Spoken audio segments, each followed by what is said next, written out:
Hello, this is Carrie with Southern Sass Vinyl. Today we're going to be talking about the L1800 and changing out your dampers.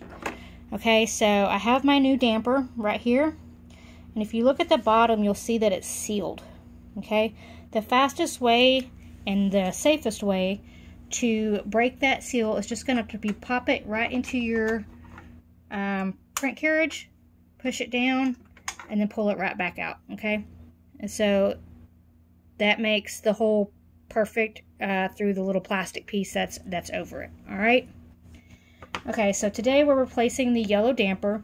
If you look at the bottom of this yellow damper, you can see that it's pretty corroded, pretty nasty. It's got some buildup on it, so it's time to replace it. And it's also I keep having to suction it a lot pretty much every day to keep it primed. So it's time. Alright, so you are going to want napkins. This can get a little bit messy. Alright, so over on your ink tank, I don't have a picture of it, but I lay the ink tank on the side and I take out the plugs, because you want the plugs open while you do this, okay? So it's pretty easy. You're just going to get the damper. You're going to take the line, I pinch it slightly, and then pull off. Okay? Ink will come out. It will get on you. Just be prepared. Alright? So, now I'm going to take this. I'm going to go ahead and suction this ink out of it. Okay? Because there's no sense wasting ink. And as you can see, it will drip ink all over the place. I'm going to set that in my little trash bowl. That's why I have my napkin here. Wipe off my hand. Okay, and then the ink that is now in this, I'm just going to turn around and put right back into the tank, because there's nothing wrong with it. Alright, so now you're going to get your damper in your line. There's sometimes this little plastic piece, just kind of fold it gently over, don't tear it, and then you're just going to slide it onto the little prong, okay, until there's a nice fit. And then we're going to prime it. So a lot of times whenever you're sticking your syringe into your damper, okay, this one fits pretty easy, but some of them are really hard. So when you get one that's kind of really hard, kind of use your printer and just kind of push on it to make it go in, and then start pulling back, okay? So you're going to see it start filling. Okay. Alright, so I'm going to push the ink that I got and the air out. I'll put the ink back in the tank.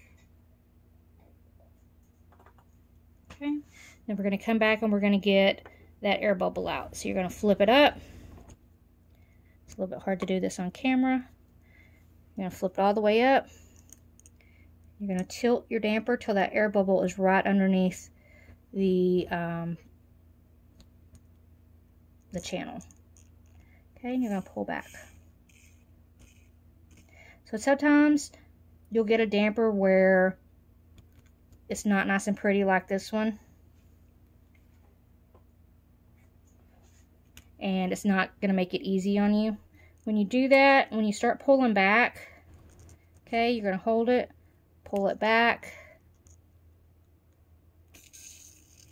tilt it. If you tilt, just kind of push it to the side and tilt it. Okay? Because not all dampers will let you get ink if you just push it in and pull. Okay? This one's a nice damper, so it is letting me, but if you'll notice, I kind of have it pushed to the side just a little. I'm hoping that the camera's going to sew that straight in, and then I'll pull it to the side. I'm talking like just a hair. Okay, I'm going to do it one more time. I'm going to wiggle it until it slides right out. Okay, and all of that ink I'm just putting right back into my tank. Alright, so that damper is replaced, and it is ready to go back into my printer and get started up for the day. As always, if you have any questions, please let me know. You can reach me at sassyvinylhtv@gmail.com, or you can comment directly here on YouTube, and I will reply when I'm able. Thank you.